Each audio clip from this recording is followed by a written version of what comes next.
Hallo zusammen, schön, dass ihr hier seid. Also seid ihr bereit, eure Deutsch auf B2-Niveau zu bringen? Also ich heiße Benosa. In meinem Blog bekommt ihr so coole Tricks und Lifehacks. Heute sprechen wir über Nominalisierung.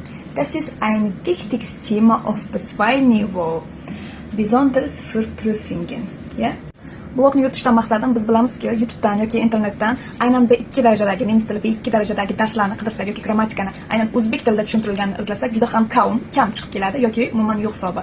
Ko'pincha biz ko'ramizki A1dan B1 darajaga bo'lgan yoki bo'lmasa B2 yoki C1ni nemis tilida yoki bir boshqa tillarda tushuntirilgan videolarni ko'ramiz. Lekin aynan o'zbek tilida tushuntirilgan videolar kam bo'lgani uchun men bu blogda bugundan boshlab yuritishga qaror qildim.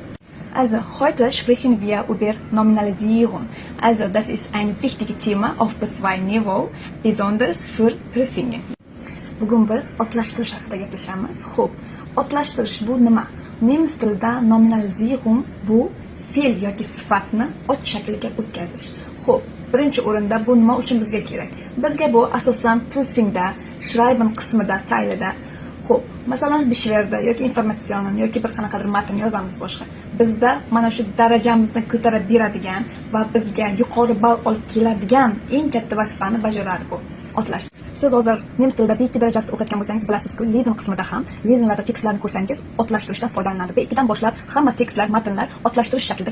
Shu bois, hurmatli nemis tili o'rganuvchilari, bu otlashtirish mavzusiga jiddiyroq qarang. Boshidan siz bu mavzuni yaxshi tushuna olmasangiz, shu B2ni oxirigacha bu sizga katta qiyinchilik olib keladi. Qayerlarda? Sprechenda ham, Lesenda ham, Schreibenda ham, hattoki Hörenda ham. Hammasida sizga qiyinchilik olib keladi. Siz otlashtirishni tushunmadingizmi? Siz tushunmaysiz u B2 nimaligini ham hattoki. So Leute, ich schreibe hier ein paar Beispiele. Pass auf, okay? Do'stlar, e'tibor bilan qarab turing. Men ba'zi bir Beispiellarni yozaman. So Leute, ich habe hier 3 Beispiele geschrieben. Birinchi yozyapman, qaranglar azizlar.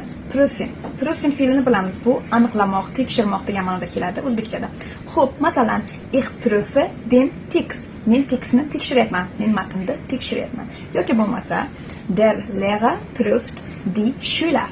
Ya'ni o'qituvchi o'quvchilarni tekshiryapti. Shunday ma'noda keladi. Endi uning ot shakli mana bu yerda ko'rib turganingizdek die prüfen. Ya'ni bu ot nomi tekshirish, aniqlash degan ma'noda keladi.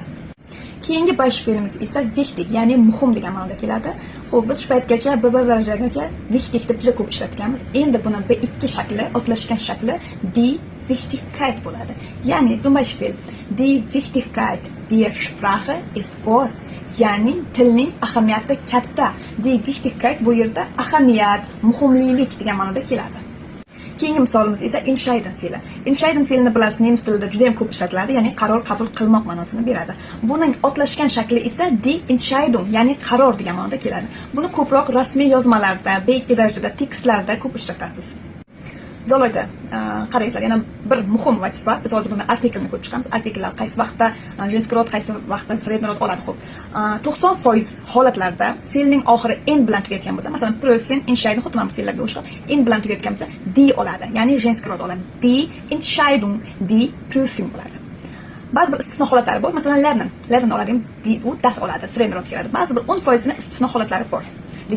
Do'stlar, bugungi darsimiz shundan iborat edi. Bu nominalisierung, ya'ni otlashtirish mavzusi katta bo'lgani uchun buni yana kelgusi darslarimizda ko'rib chiqamiz albatta. Sog' va salomat bo'linglar.